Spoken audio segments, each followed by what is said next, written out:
Un contrôle de l'activité professionnelle, pourquoi?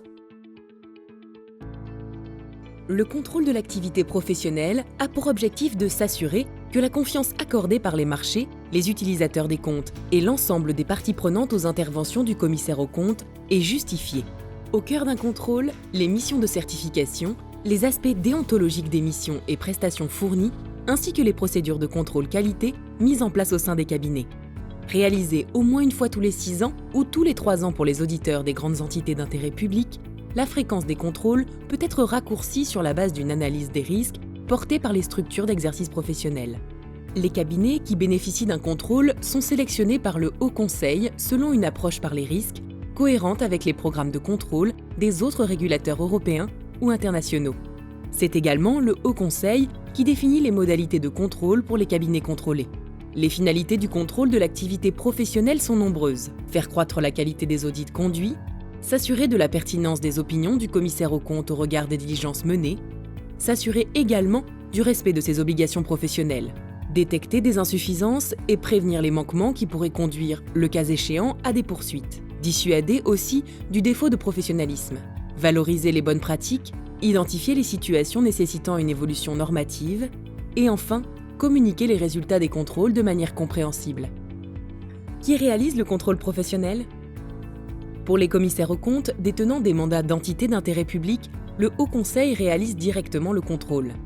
De leur côté, le contrôle d'activité des cabinets ne détenant pas de mandat auprès d'entités d'intérêt public sont majoritairement assurés par la CNCC, en application d'une convention de délégation homologuée par le garde des Sceaux et sous la supervision du Haut Conseil.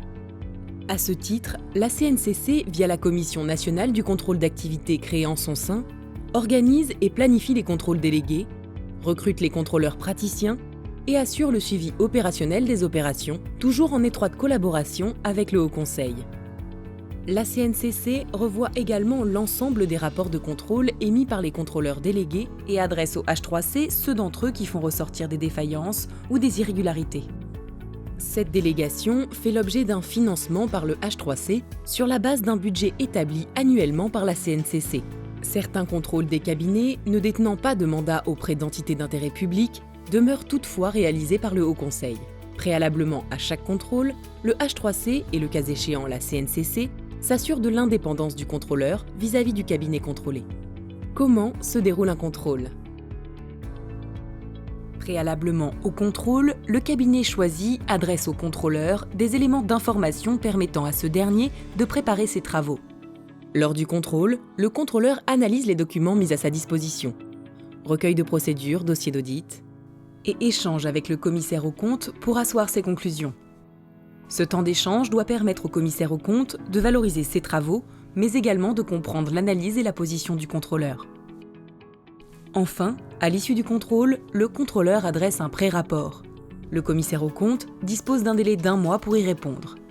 Après prise en compte de la réponse, le rapport définitif est établi et lui est adressé.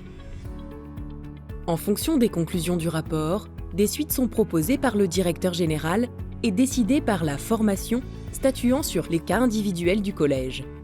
Lettre de suite ciblant des insuffisances ou défaillances identifiées, recommandations visant la mise en place d'un plan de remédiation, actions disciplinaires ou encore absence de suite, les conclusions diffèrent. Grâce au contrôle de l'activité professionnelle, du Haut Conseil et de l'ensemble de ses acteurs, les commissaires aux comptes peuvent mener leurs interventions dans un contexte de confiance préservé.